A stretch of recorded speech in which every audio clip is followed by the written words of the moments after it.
شهر رمضان الذي أنزل فيه القرآن هدى للناس وبينات من الهدى والفرقان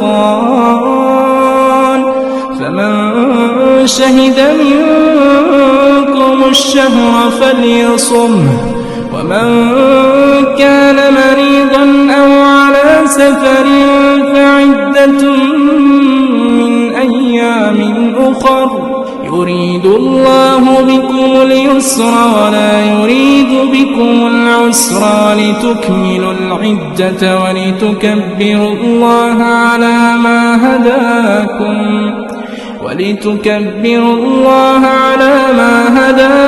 ولعلكم تشكرون. السلام علیکم ورحمۃ اللہ وبرکاتہ. میں امید کرتی ہوں آپ سب ایمان اور صحت کی بہترین حالتوں میں ہوں گی انشاءاللہ تعالی. نحمده ونصلي على رسوله الكريم اما بعد فاعوذ بالله من الشيطان الرجيم. بسم الله الرحمن الرحيم. رب اشرح لي صدري ويسر لي امري واحلل عقدة من لساني يفقهوا قولي. اللهم فقهنا في الدين آمین. آج ہم دیکھتے ہیں الاشیاء التي تفسد الصوم، یعنی روزے کو فاسد کرنے یا توڑنے والے امور. پہلا مسئلہ ہم دیکھتے ہیں، روزے کے دوران جماع کرنے سے روزہ باطل ہو جاتا ہے، اس پر کفارہ بھی ہے، قضا بھی.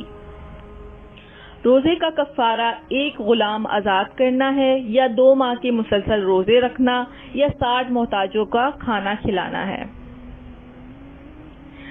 ان دونوں کے بارے میں ایک بہت ہی خوبصورت روایت ہے، اس سے آپ کو اسلام کا حسن بھی دکھے گا اور کیسے معاملوں کو ٹیکل کیا جاتا ہے اس کو بھی آپ دیکھیں گے انشاءاللہ. اب ہم دلیل دیکھتے ہیں.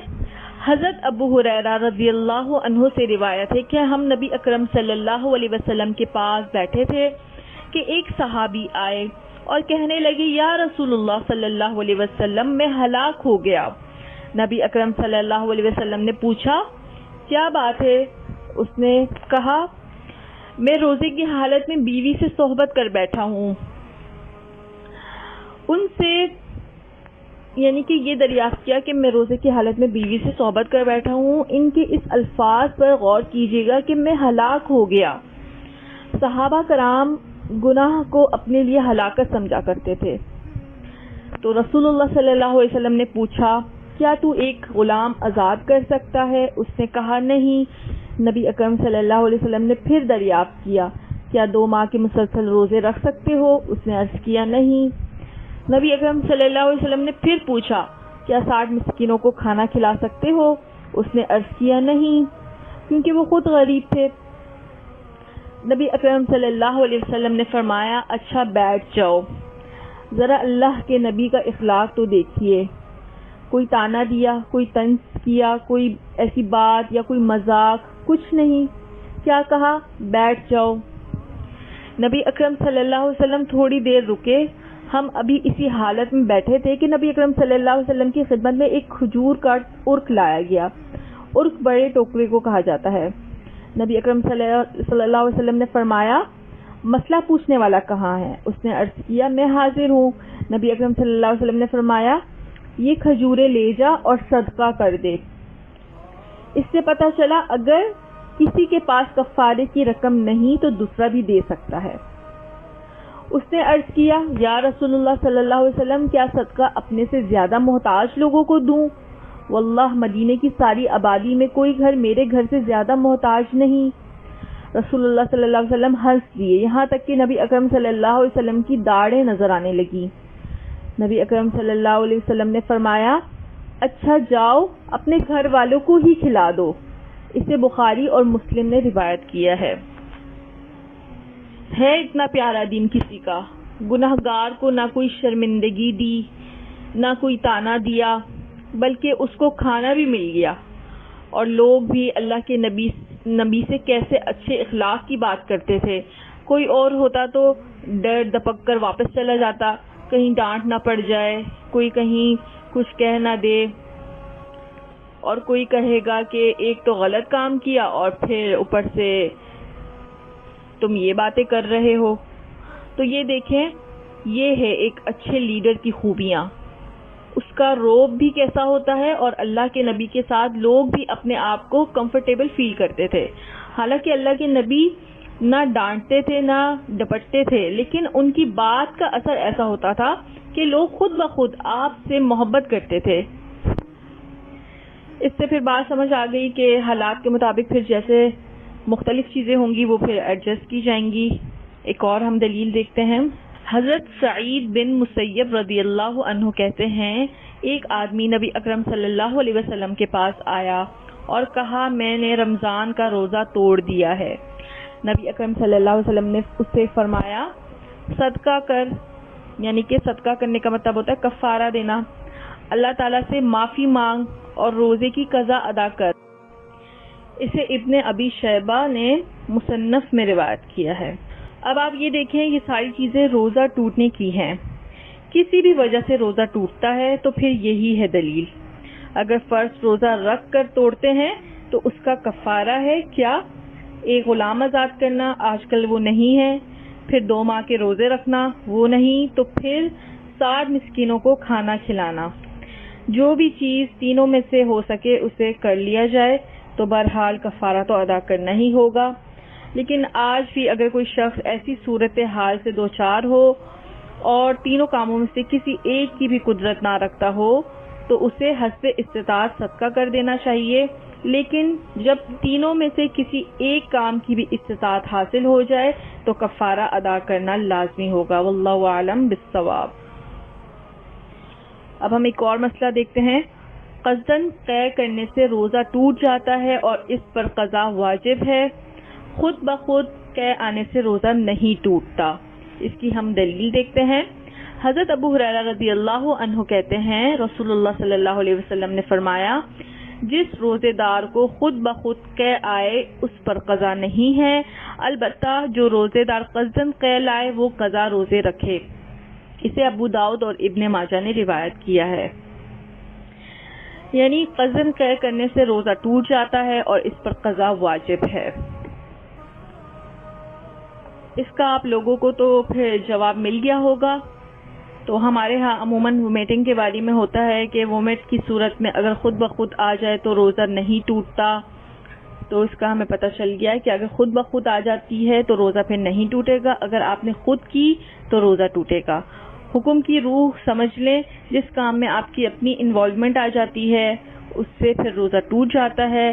اب ایک خود ہی قے آ گئی تو اس میں آپ کا تو کوئی قصور نہیں ہے، تو اس میں پھر انشاءاللہ روزہ نہیں ٹوٹتا. اب ہم ایک اور مسئلہ دیکھتے ہیں. حیض یا نفاس شروع ہونے سے عورت کا روزہ ٹوٹ جاتا ہے، روزے کی قضا ہے، نماز کی نہیں.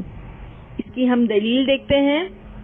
حضرت ابو سعید خدری رضی اللہ عنہ کہتے ہیں نبی اکرم صلی اللہ علیہ وسلم نے فرمایا کیا ایسا نہیں ہے کہ عورت جب حائضہ ہو جاتی ہے تو نہ نماز پڑھ سکتی ہے نہ روزہ رکھ سکتی ہے، اور عورتوں کے دین میں کمی کی یہی وجہ ہے. اسے بخاری نے روایت کیا ہے. ایک اور دلیل دیکھتے ہیں. حضرت ابو الزناد رحمۃ اللہ علیہ کہتے ہیں مسنون اور شرعی احکام میں بسا اوقات رائے کے برعکس ہوتے ہیں، لیکن مسلمانوں پر ان احکام کی پیروی کرنا لازم ہے.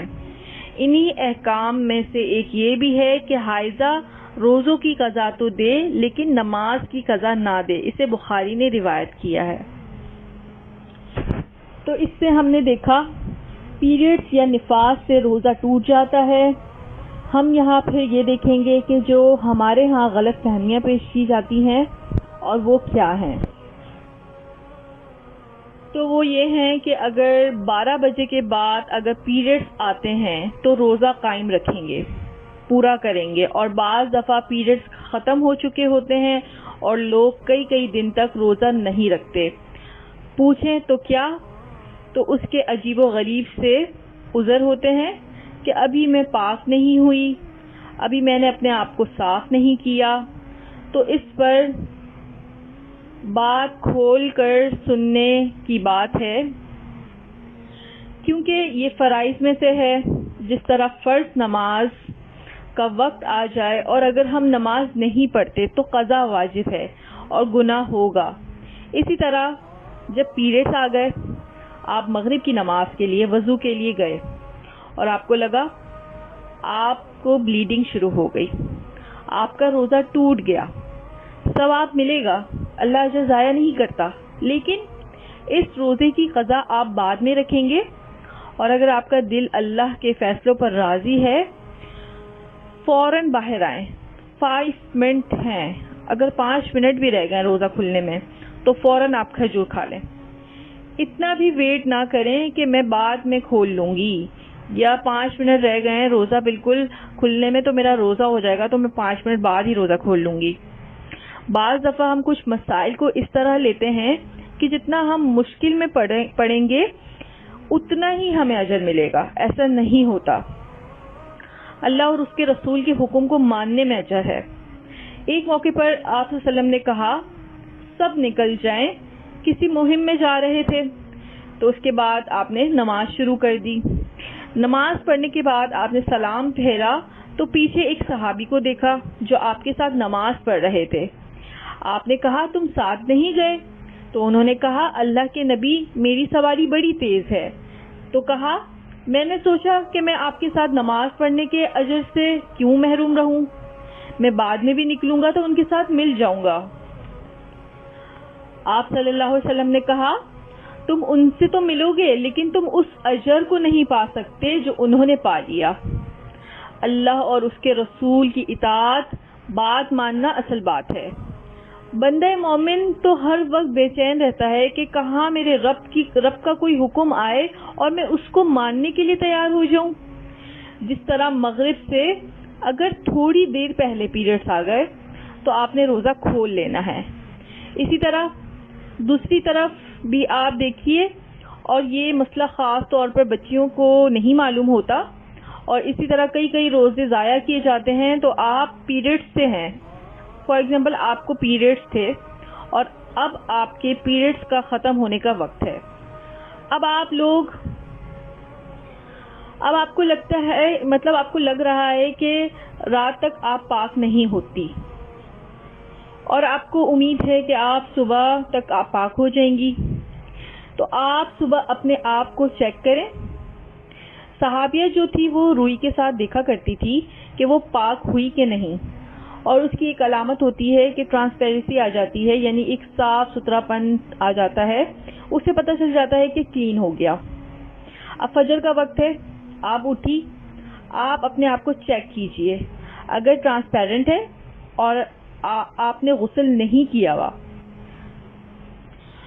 تو ادھر بھی پھر وہی حکم اطلاق ہوگا جو جنابت کا ہے۔ آپ وضو کر کے سحری کھائیں اور اس کے بعد آپ پیریڈز کا غسل کر کے نماز پڑھیں گی۔ یہ چیز موجود ہے، ٹھیک ہے؟ یعنی اگر آپ صبح کی نماز تک آپ پاک ہو چکی ہیں، لیکن یعنی آپ کو پیریڈز ختم ہو گئے لیکن آپ کو غسل کا موقع نہیں ملا، لیکن اس کے باوجود آپ روزہ رکھیں گی۔ ہاں، فجر کے بعد آپ نے دیکھا کہ آپ کو لگ رہا ہے آپ پاک نہیں ہو سکتی، تو پھر روزہ نہیں ہوگا۔ یعنی ایک لمحہ پہلے آپ پاک ہو جائیں یا ایک لمحہ پہلے پیریڈ شروع ہو جائیں تو دونوں صورت میں آپ کا روزہ کھل بھی جاتا ہے اور روزہ رکھنا فرض بھی ہو جاتا ہے۔ تو بلا وجہ اس کو دیر نہیں کرنا چاہیے، اور بعض لوگ روزے کو ٹالنے کے لیے کئی دن تک غسل نہیں کرتی، تو یہ ایک عجیب و غریب حالت ہے کہ پیریڈ ختم بھی ہو جاتے ہیں تو وہاں کیا بات کی جاتی ہے کہ نہیں میرے ابھی 6 دن پورے نہیں ہوئے یا 7 دن پورے نہیں ہوئے، تو ہمیں کسی حدیث سے 6 یا 7 دن کا کوئی ذکر نہیں ملتا۔ ہمارے کلچر میں ہو سکتا ہے کہ ہو، لیکن دنیا کے کچھ ایسے خطے ہیں جہاں کی کھانا پینا اٹھان ایسی ہے کہ وہاں 2 دن ہوں گے، کہیں 8 دن، کہیں 10 دن، تو اس سے پھر کوئی تعلق نہیں۔ جو ہی پیریڈ شروع ہوئے، بلیڈنگ آئی، روزہ ٹوٹ گیا، یہ آپ کی کیفیت شروع ہو گئی۔ جو ہی ختم ہوئے آپ پر نماز فرض ہے۔ اگر کوئی کسی وجہ سے غسل ڈیلے کرتا ہے تو پھر جو بیچ کی نمازیں ہیں وہ پھر قضا کرے گا۔ مثلا آپ کے پیریڈز ختم ہوئے، اس کا تعلق رمضان اور غیر رمضان سے بھی ہے. کیا کہ آپ پیریڈ سے پاک ہو گئی, اب آپ غسل کرنا چاہ رہی ہیں, فوراً کیجئے. جو ہی آپ پاک ہوئے آپ پر اگلی نماز فرض ہے. اگر کسی وجہ سے آپ نے ڈیلے کیا, مثلاً 11-12 بجے کے قریب پاک ہو گیا, یعنی کہ پیریڈز ختم ہو گئے, کسی وجہ سے باہر تھا, یعنی کہ غسل نہیں کیا لیکن ویسے جو ہے پیریڈز ختم ہو گئے, اور کسی وجہ سے وہ اسکول میں تھا یا کالج میں ہے, کسی وجہ سے باہر ہے, اب وہ نماز تک نہیں غسل کر سکی, تو کیا کرنا ہے پھر؟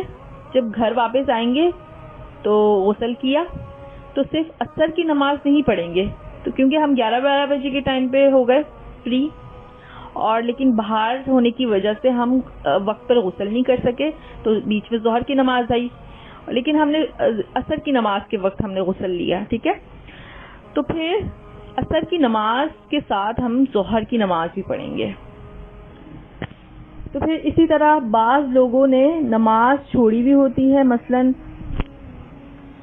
رات کی وتر نماز چھوڑی بھی ہے کہ صبح پڑھیں گے, اور جب صبح اٹھے آپ نے دیکھا آپ کو پیریڈ شروع ہو گئے, اب کیا کیا جائے گا؟ یا فار ایگزامپل فرض نماز کا وقت, یعنی کہ خدا نخواستہ فرض نماز کا وقت ہے, فرض نماز کا وقت ہو چکا تھا اور آپ نے یہ سوچ کر نہیں پڑھی کہ ابھی نماز کا وقت ہے, اور آپ نے بعد میں دیکھا تو پیریڈز ہو گئے آپ کو. اب آپ کہتی ہیں کہ نماز چھوٹ گئی.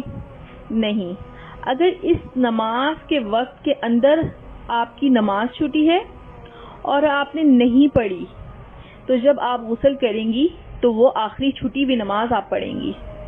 اسی طرح ایک اور چیز علماء بتاتے ہیں, وہ کیا؟ جب آپ غسل کرتے ہیں اور آپ نماز پڑھیں گی تو 2 نمازیں جمع ہو سکتی ہیں, اور وہ کون سی ہیں؟ ظہر اور عصر, مغرب اور عشاء. اگر آپ عصر کے وقت میں فارغ ہو کر شاور لے رہے ہیں, مطلب شاور لے رہی ہیں, تو آپ احتیاط یعنی کہ احتیاط کے تقاضے ہیں, اس میں آپ ظہر کی بھی پڑھیں گی, کیونکہ انسان کو نہیں پتا کہ میں نے ٹھیک چیک کیا یا نہیں, کوئی ایک بالکل ڈیڈ لائن نہیں ہوتی, تو ہلکا سا سوچتے ہوئے ٹائم لگتا ہے, تو پھر پچھلی بھی پڑھیں گی. صحیح ہے. اسی طرح اگر کوئی عشاء کی نماز میں فارغ ہوا اور غسل کرنا چاہ رہا ہے تو پھر وہ ساتھ مغرب کی بھی نماز پڑھے گا, یعنی کہ جمع کر لیں نماز. ٹھیک ہے, یعنی ایک ایک نماز کا کل قیامت کے دن پوچھا جائے گا, تو لہٰذا اس میں پھر ڈیلے نہیں کرنا چاہیے.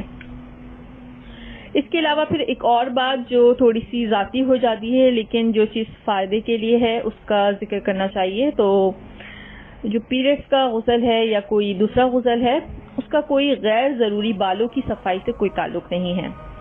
آپ اپنے مہینے کے مطابق مہینے کے حساب سے کرتی ہیں تو یہ بہت اچھی عادت ہے, بہت اچھی بات ہے, لیکن بعض خواتین کو دیکھا ہے کہ وہ پاک بھی ہو گئی, غسل بھی لے لیا, اس کے باوجود نماز نہیں شروع کر پا رہی ہوتی. اس کی کیا وجہ ہے؟ تو کہتی ہیں جی ہم نے صفائی نہیں کی, ہم نے بال صاف نہیں کیے. تو اس کا پھر کوئی تعلق نہیں ہے. اگر آپ نہیں کر سکے تو آپ اپنی نماز جو ہے آپ نے وہ چھوڑنی نہیں ہے, وہ نماز تو آپ نے پڑھنی ہے, کیونکہ پاکی سے بالوں کا کوئی تعلق نہیں ہے. یعنی یہ چور دروازے ہیں جس سے شیطان ہماری نمازوں کو چرا لیتا ہے. تو ہمیں اپنی نمازوں کا بہت خیال کرنا ہے کہ ہماری نمازیں ان جو ہمارے یہ ہیلے بہانے ہوتے ہیں ان کی وجہ سے کہیں ہماری نمازیں تو نہیں چھوٹ رہی. تو اس پہ بہت زیادہ آپ لوگوں کو غور کرنے کی اور اپنی نمازوں کی فکر کرنے کی ضرورت ہے. اچھا, ایک سوال ہوتا ہے اکثر کہ غیر ضروری بالوں کو صاف کرنے کے لیے بلیڈ, ریزر یا کینچی استعمال کر سکتے ہیں. تو اس کا جواب ہے اس میں کوئی حرج کی بات نہیں ہے, لیکن مسنون عمل کیا ہے جو صحابیت کا عمل تھا. نطف کہتے ہیں یعنی اکھاڑنا, یعنی بغلوں کے بال جو بغلوں کے بال ہوتے ہیں یعنی کہ انڈر آرمز, اس کو یعنی کہ انڈر آرمز وغیرہ, تو اس کو پھر اکھیڑتی تھی. یعنی کہ آج کے دور میں آپ لوگ کہہ لیں جیسے کہ گلو, گمز یا ویکس کے ساتھ ہاتھوں کو اس کے ساتھ کھینچ دینا, آسانی کے لیے آپ کہہ لیں ویکس کرنا. ٹھیک ہے, تو اسی طرح انڈر لیگز کی جو بال ہیں اس کو بھی وہ کئی طریقے ہیں، قدرتی طریقے ہیں، اللہ تعالیٰ نے ہر چیز کو پیدا کیا ہے.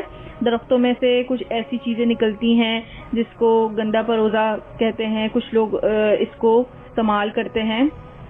لیکن اس کے علاوہ آج کوئی اپنے لیے جو بھی طریقہ کرے، جیسے کوئی کریم یوز کرتا ہے یا کوئی سیفٹی ریزر یوز کرتا ہے، اس میں پھر کوئی حرج نہیں ہے، شرعاً اس میں کوئی حرج نہیں ہے. اور اس میں کچھ لوگ کہتے ہیں کہ اگر کوئی عورت ایسے کرے گی تو جنازہ بھاری ہوگا، اور لوگ یہ بھی کہتے ہیں کہ ایسی عورت کی ڈیڈ باڈی میں جیسے کہ چپکے سے کینچی رکھ دو. یہ کون سی شریعت ہے؟ یہ اللہ تعالیٰ ایسے لوگوں کو ہدایت عطا فرمائے. دیکھیں جہالت جو ہے نا، یہ سب سے بڑا عذاب ہے. کتنی زندگی مشکل ہو جاتی ہے.